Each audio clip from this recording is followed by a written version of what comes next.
The question is, we have to integrate the function which is square root of 10x divided by sin x into cos x. So let's see how we are going to integrate the given function. तो चलिए शुरू करते हैं। देखिए given function को integrate करने के लिए मैं जो इस फंक्शन में मैनिपुलेशन कर रहा हूँ उस पर आपको ध्यान देना चाहिए। Now what I am going to do, मैं गिवन एक्सप्रेशन के numerator as well as denominator में cos स्क्वायर x से डिवाइड करने जा रहा हूँ। अगर हम लोग ऐसा करते हैं तो ये बनेगा रूट ऑफ 10x, और जैसा मैंने कहा कि मैं ऊपर नीचे cos स्क्वायर x से डिवाइड करने जा रहा हूँ तो ये बन जाता है 1 अपॉन cos स्क्वायर x, और यहाँ पे ये है sin x into cos x and divided by cos square x।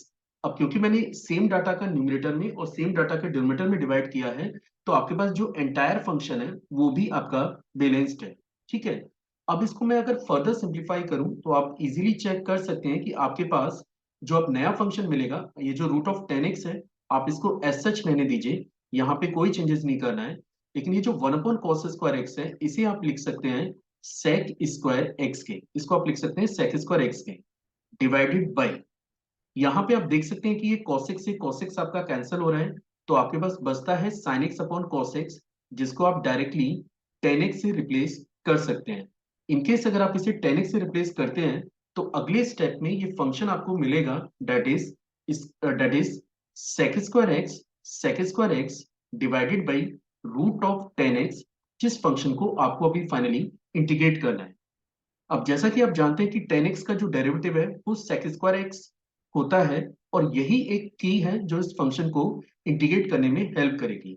तो हम लोग इसके लिए क्या करें, I am using the substitution method, और 10x को मैं एक नई वेरिएबल लेट टी स्क्वायर से रिप्लेस कर देता हूँ।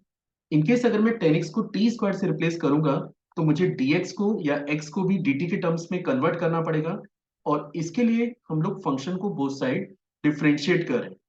इनकेस अगर मैं फंक्शन को बोथ साइड डिफरेंशिएट करूंगा तो 10x का जो डेरिवेटिव है ये आपको मिलेगा sec square x into D, और राइट साइड में आप इसे लिख सकते हैं 2t और dt। तो फाइनली ये जो sec स्क्वायर एक्स और dx है इसके प्लेस पे आप डाटा रिप्लेस कर सकते हैं 2t dt, और ये जो 10x है इसको आपने रिप्लेस किया है t स्क्वायर से। तो फाइनली आपके पास जो क्वेश्चन है ये बन जाता है 2t dt divided by root of t square.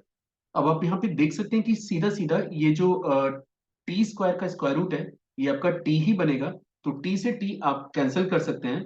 तो आफ्टर कैंसिलेशन जो फंक्शन आपके पास लेफ्ट आउट है वो है 2 इंटू डी टी। इनकेस अगर आप इसे इंटीग्रेट करेंगे तो इसका इंटीग्रल बनेगा 2t प्लस सी, लेकिन क्योंकि आपको आंसर x के टर्म में प्रोवाइड करना है तो आपको देखना चाहिए कि आपका t है क्या। आपने यहाँ पे क्वेश्चन में 10x को t स्क्वायर लेट किया है, अगर 10x को आपने t स्क्वायर लेट किया है तो t की वैल्यू यहाँ से जनरेट होती है रूट ऑफ 10x। तो finally your answer is 2 times of root of 10x plus c।